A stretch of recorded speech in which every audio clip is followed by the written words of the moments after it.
नमस्कार। इस वक्त के बुलेटिन में आप सभी का बहुत स्वागत है। आपके साथ मैं हूं नीतू गौरकिला। फटाफट नजर डालेंगे आज की कुछ खास खबरों पर। लोकसभा चुनाव के लिए अब कुछ ही समय का वक्त बचा है। तमाम जो राजनीतिक पार्टियां हैं वो रैलियां कर रही हैं, जनसभाएं कर रही हैं। इसी कड़ी में देश के प्रधानमंत्री नरेंद्र मोदी उत्तराखंड के ऋषिकेश में आज एक जनसभा को संबोधित करेंगे।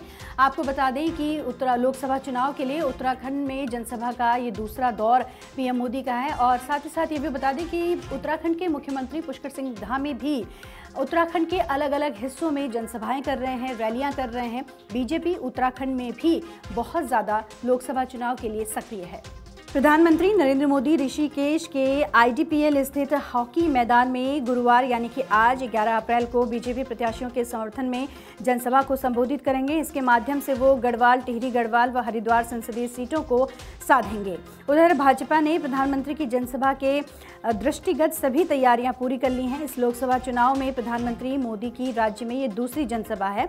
इससे पहले 2 अप्रैल को उन्होंने कुमाऊं मंडल के अंतर्गत रुद्रपुर में जनसभा को संबोधित किया था। अब गुरुवार को वो गढ़वाल मंडल की तीनों संसदीय सीटों हरिद्वार गढ़वाल व टिहरी गढ़वाल के केंद्र में स्थित ऋषिकेश में जनसभा को संबोधित करने जा रहे हैं।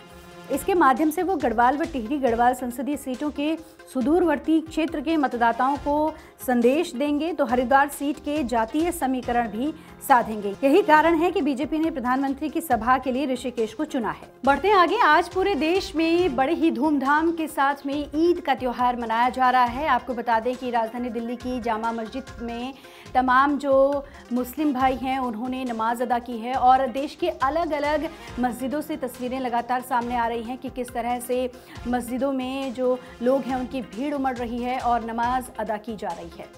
देश भर में आज ईद का त्योहार धूमधाम से मनाया जा रहा है। ईद के मौके पर देश भर के मस्जिदों में नमाजियों की भीड़ उमड़ी है। दिल्ली स्थित जामा मस्जिद में आज सुबह हजारों की भीड़ में लोग नमाज अदा करने पहुंचे। देश भर की सारी बड़ी मस्जिदों में जैसे मुंबई की हाजी अली दरगाह, भोपाल की ताज उल मस्जिद, हैदराबाद की मक्का मस्जिद, श्रीनगर की जामिया मस्जिद, इसके साथ ही लखनऊ की बाड़ा यानी कि इमाम बाड़ा, भिलाई की जामा मस्जिद, आगरा की नगीना मस्जिद में बड़ी संख्या में लोग नमाज अदा करने पहुंचे। दिल्ली में पूर्व केंद्रीय मंत्री और बीजेपी नेता मुख्तार अब्बास नकवी ने ईद उल फितर के मौके पर कश्मीरी गेट स्थित पंजा शरीफ दरगाह में नमाज अदा की। उन्होंने इस खास मौके पर कहा कि पूरे 1 महीने तक लोग रोज़ा रखते हैं और रोज़े के साथ साथ इबादत भी करते हैं। मेरा मुल्क एक ऐसा मुल्क है जिसमें दुनिया के हर मजहब को मानने वाले रहते हैं। मैं ईद के मौके पर सभी देशवासियों और दुनिया भर के लोगों को बहुत बहुत मुबारकबाद देता हूँ। पूरे 1 महीने तक लोग रोज़ा रखते हैं और रोज़े के साथ साथ इबादत करते हैं और ये महीना एक तरह से दुआओं का भी महीना है, दान का भी महीना है और दानिश वर्दी का भी महीना है। उसके साथ ही साथ जो है वो मेरा मुल्क एक ऐसा मुल्क है जिसमें पूरी दुनिया के सभी मज़हबों के मानने वाले रहते हैं, चाहे वो हिंदू हों, मुसलमान हों, सिख हो, ईसाई हों, पारसी हों, जितने भी दुनिया के मज़हब हैं। और हर मज़हब के मानने वालों का पर्व होता है, त्यौहार होता है और सब लोग मिलजुल करके मनाते हैं। तो मैं ईद के इस मौके पर पूरे सभी देशवासियों को और पूरी दुनिया के लोगों को बहुत बहुत मुबारकबाद देता हूं। और ये ईद हमें खुशहाली के साथ साथ मेरे मुल्क की तरक्की, मेरे मुल्क के तहफ़्फ़ुज़ और सुरक्षा मजबूत करे, इसकी दुआ है। बहुत बहुत आप सब मुबारकबाद ईद की। बढ़ते हैं आगे। बात करेंगे राजधानी दिल्ली की। राजधानी दिल्ली में आम आदमी पार्टी की जो मुश्किलें हैं वो लगातार बढ़ रही हैं। जिस तरीके से पार्टी के ऊपर शराब नीति मामले में अनियमितताओं को लेकर जो आरोप लगे हैं और मुख्यमंत्री जेल में बंद हैं, इसके बाद से अब खबर ये कि आप मंत्री राज आनंद ने भी मंत्री पद से इस्तीफा दे दिया है, यानी कि आम आदमी पार्टी से उन्होंने इस्तीफा दे दिया है। इसके बाद से ही लगातार जो दिल्ली की राजनीति है उसमें काफ़ी कुछ देखने को मिल रहा है।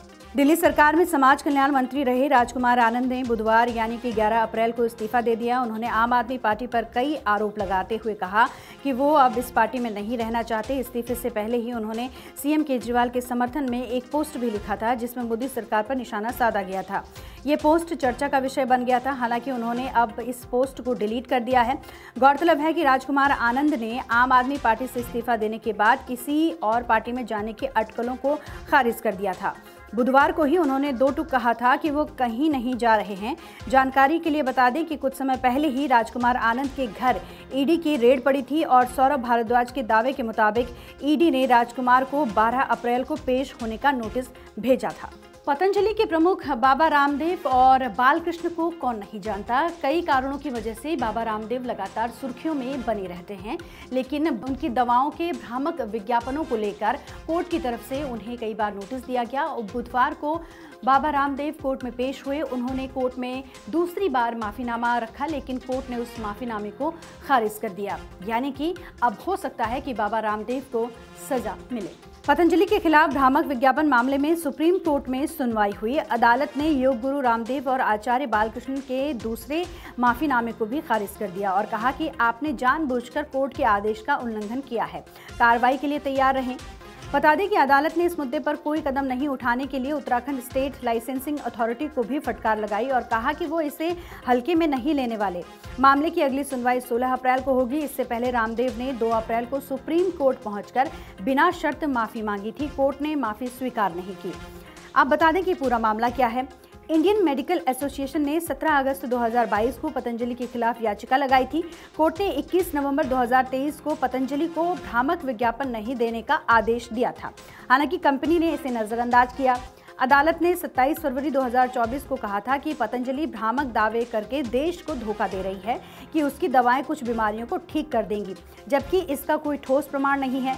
इसके बाद 19 मार्च और 2 अप्रैल को भी सुनवाई हुई थी। दिल्ली एनसीआर में जहां गर्मी हो रही है, तो वहीं मौसम विभाग ने 14 अप्रैल तक कुछ राज्यों में भारी बारिश और ओलावृष्टि की संभावना जताई है। आपको बता दें कि मध्य प्रदेश और राजस्थान में ओलावृष्टि के साथ बारिश होने की संभावना मौसम विभाग की तरफ से जताई गई है। वहीं देश के जो पहाड़ी इलाके हैं, वहां पर भी बूंदाबांदी हो सकती है और मौसम में बदलाव देखने को मिल सकता है। देश भर में 2 वेस्टर्न डिस्टर्बेंस के एक्टिव होने की वजह से कई राज्यों में बारिश और ओले गिर रहे हैं। मौसम विभाग ने एमपी, यूपी, राजस्थान समेत 12 राज्यों में 14 अप्रैल तक बारिश का अलर्ट जारी किया है। इस दौरान जम्मू कश्मीर और हिमाचल प्रदेश में बर्फबारी हो सकती है। हरियाणा के सिरसा में बीते दिन ज्यादातर तापमान 39.6 डिग्री सेल्सियस दर्ज किया गया। यहाँ 3 दिन बाद बारिश की संभावना जताई गई है। अप्रैल में पहली बार साइक्लोनिक सर्कुलेशन, ट्रफ लाइन और वेस्टर्न डिस्टर्बेंस की वजह से स्ट्रॉन्ग सिस्टम की एक्टिविटी है। इस कारण पिछले 3-4 दिन से कई राज्यों में ओले बारिश का दौर जारी है। तो ये थी आज पूरे दिन भर की वो अहम खबरें जिन पर हमारी नजर बनी रहेगी और इन खबरों से जुड़ी हुई अपडेट भी हम आप तक पहुंचाते रहेंगे।